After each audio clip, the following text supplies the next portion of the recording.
The Forest Stewardship Program is a powerful tool for promoting sustainable, healthy forest lands. This federal program within the U.S. Forest Service connects family forest owners with state foresters and other local resource professionals to achieve their conservation goals.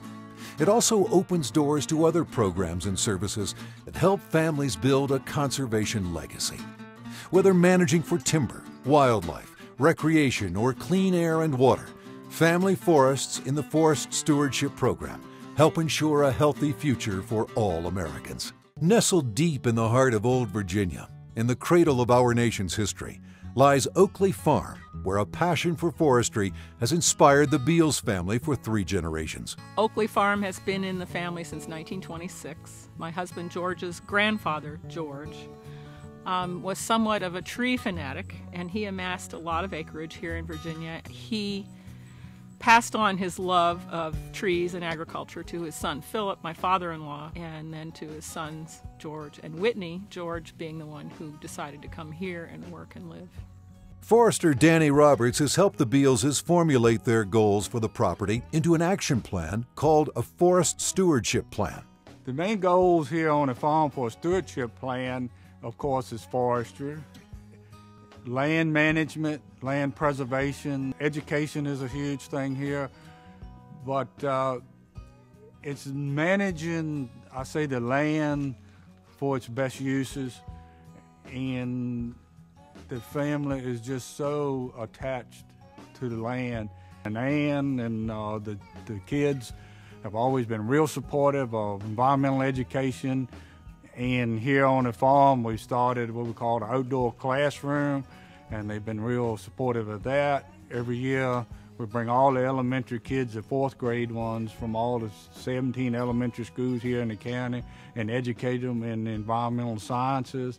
Whenever there was a clear cut in the area, there would be a rash of letters to the editor from 3rd graders or 4th graders saying, "Oh, why did you cut down my trees?" And we realized that there needed to be some education going on because they're not gone forever. They'll be replanted. One of the stations in the outdoor classroom is a woodland walk that the Department of Forestry does. And in the beginning, they say, "Oh, children, is it good to cut trees or is it bad to cut trees?" And they all say, "Oh, it's bad to cut trees." And then they go on this walk and they talk about what wood does. And when you get out of bed in the morning and your feet hit the ground, hit the floor, what do they hit? And what is your house made out of? And what do you put in your fireplace to make heat? And by the end, they ask them the same question, and it's, "Oh, it's good to cut trees." So it's a very nice educational experience. Forester Dean Cumbia also showed the Beals family how the Forest Stewardship Program could help them address soil and water quality in the region. Water quality is so important, and was so important to George.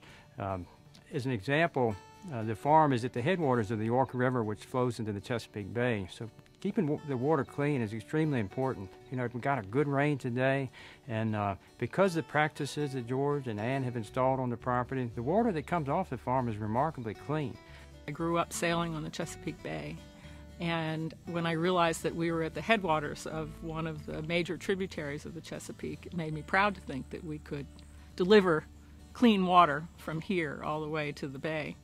Water quality here has not only been involved with the farming side of the agriculture side, but especially the forestry. The streams on the farm here was left untouched.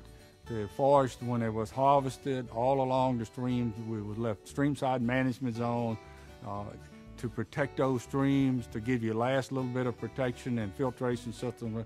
And that was done years and years ahead of its time. And that was George, that was his handiwork. One of the things, besides the obvious income and activity that forestry provides, is it allows you to, forces you to think not in terms of days or weeks or even years, but in decades and centuries. And when you harvest a tree, you're always thinking about what was going on when this tree was young. You know, who was here and who planted it for me? Or is it a wild tree? What was happening in the history of this place? then. And when you plant trees, you think about what's going to be coming in the next generations. You can't avoid that, and it's a wonderful, calming feeling.